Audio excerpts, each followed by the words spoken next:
Jimmy, believe me, I want this night to be meaningful. Very obviously,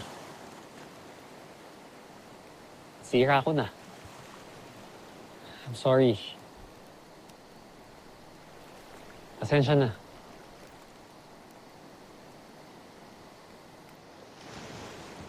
You want this night to be meaningful.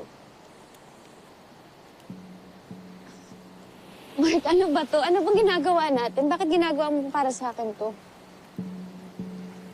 Hindi naman pwede na palagi mo na lang ako iniiwasan pagdating sa ganito.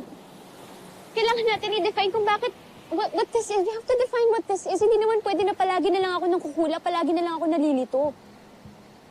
Ano ba, Mark? May gusto ka ba sa akin?